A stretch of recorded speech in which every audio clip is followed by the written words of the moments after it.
দেখো প্রথমেই কড়াইতে 3 টেবিল স্পুন মতন সর্ষের তেল গরম করতে দিয়েছি। এরপর এর মধ্যে কিউব করে কেটে রাখা আলুগুলো দিয়ে দেবো।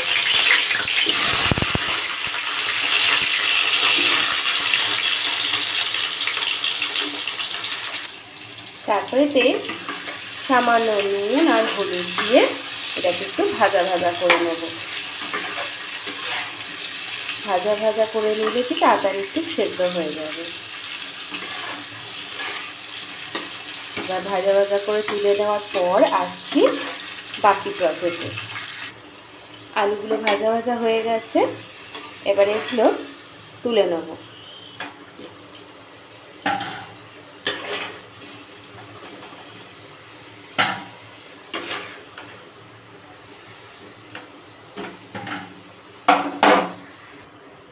আলুটা তুলে নিয়েছি, ভাজা আলুটা। এরপর এর মধ্যে দিয়ে দেবো কুচি করে কাটা পেঁয়াজ। একটা মিডিয়াম সাইজের পেঁয়াজ নিয়ে নিয়েছি এতে।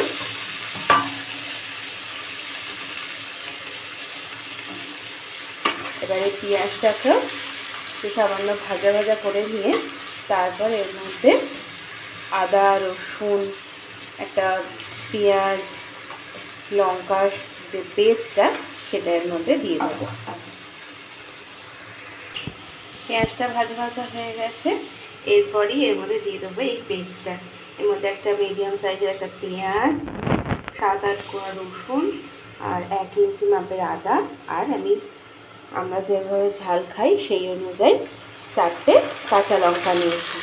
বা তোমরা তোমাদের স্বাদ অনুযায়ী বা তোমরা যেমন ঝাল খাও সেই অনুযায়ী তোমরা ঝালটা নিয়ে নিতে পারো। আর আমরা যেহেতু শুকনো লঙ্কা বা লঙ্কার গুঁড়ো আমরা খাই না, তাই রান্নাটা পুরোপুরি কাঁচা লঙ্কা দিয়েই করব। তো এবার এই মশলাটাকে ভালো করে নাড়াচাড়া করে নেবো যতক্ষণ না তেল ছেড়ে আসছে। তারপরে দেবো এতে শুকনো মশলাগুলো, গুঁড়ো মশলা। দেখো এবার মশলাটার তেল ছেড়ে এসছে। এরপরে দিয়ে দিয়েছি এর মধ্যে 1 টেবিল স্পুন মতন হলুদ, যেটার ক্লিপটা নেওয়া হয়নি। এবার দিয়ে দেবো জিরে গুঁড়ো, একদম ছোট চামচে 2 চামচ, একদম চামচটা আমার এইটুকুনি। আর তারপর এর মধ্যে দিয়ে দেবো একটু মিট মশলা, সেটা ওই 1.5 টেবিল স্পুন মতো। এরপর এটাকে ভালো করে গুঁড়ো মশলাগুলোকে এর সাথে নাড়াচাড়া করে নেব।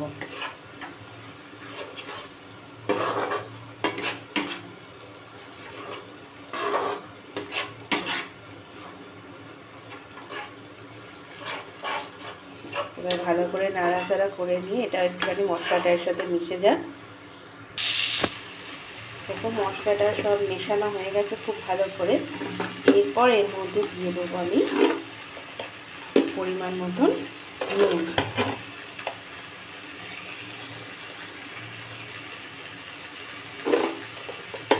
আমি যেহেতু একটু ঝোল মতন রাখবো তাই একটু নুনটা সেই বুঝে দিলাম। এবার সেটা নাড়াচাড়া করে দিলাম। মশলাটা পুরো কষা কমপ্লিট। এরপর এর মধ্যে দিয়ে দেবো ভেজে রাখা আলুগুলো, আর দিয়ে নেব সেদ্ধ করে রাখা এঁচড়গুলো। আমি এখানে নুন আর হলুদ দিয়ে এটাকে সেদ্ধ করে নিয়েছি।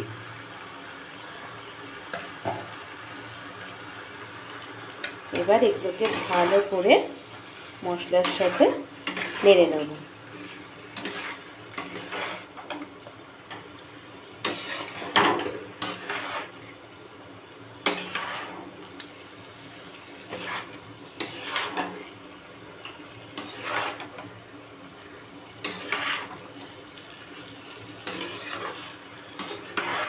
ভালো করে এটাকে মশলার সাথে ভালো কষিয়ে নিয়ে তারপর এতে পরিমাণ মতন জল দিয়ে নেব।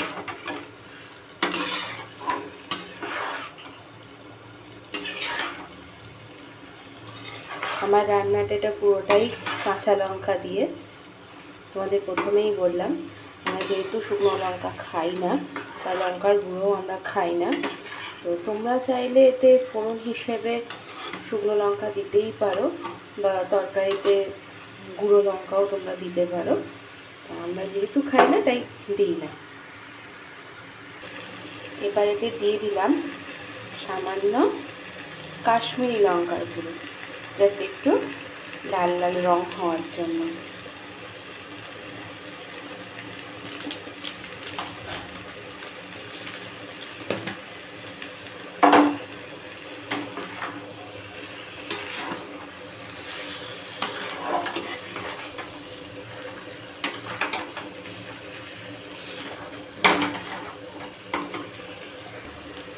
মশলা দিয়ে পুরো কষা হয়ে গেছে। এরপর এতে দিয়ে দিলাম পরিমাণ মতন জল, একটু উষ্ণ জল দিয়ে দিলাম, উষ্ণ গরম।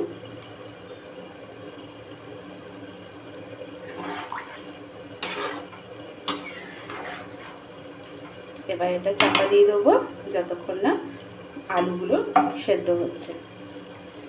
তারপরে আসছি আবার, দেখবো যে আলুগুলো সেদ্ধ হয়েছে কিনা, দিয়ে তারপর তরকারিটা একেবারে ফাইনালি।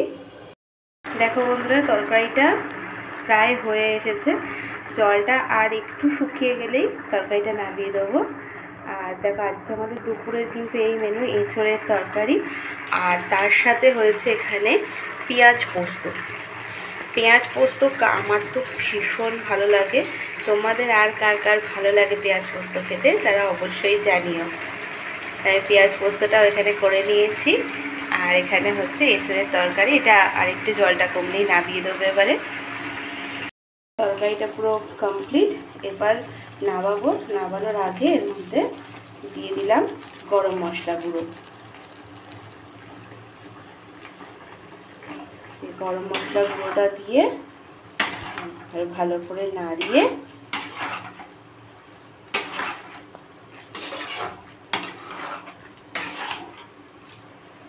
গ্যাসটা বন্ধ করে দিলাম। নাও, আজকে এই এঁচোড়ের তরকারি কমপ্লিট খাওয়ার জন্য। আর এই এঁচোড়ের তরকারির রেসিপিটা তোমাদের কেমন লাগলো তোমরা অবশ্যই জানিও। ভালো লাগলে অবশ্যই লাইক, কমেন্ট, শেয়ার করে দিও। আর চ্যানেলটা সাবস্ক্রাইব করে পাশে থাকার অনুরোধ রইল। টাটা, আবার আসি পরের আরেকটা রান্নার ভিডিও নিয়ে। হাড় ছাড়া মাংস, ছোটোবেলায় তো আমি এটাকে এই নামেই বলতাম। কেউ যদি জিজ্ঞেস করতো যে তোর বাড়িতে কী রান্না হয়েছে, তো এঁচোড় হলেই তাকে বলতাম আমার বাড়িতে হাড় ছাড়া মাংস রান্না হয়েছে।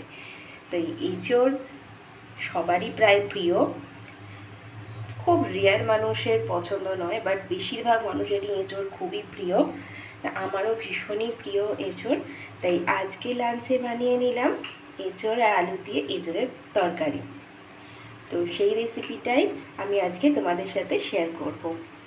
নমস্কার বন্ধুরা, আমার এই চ্যানেলে তোমাদের সকলকে আবার নতুন করে স্বাগত।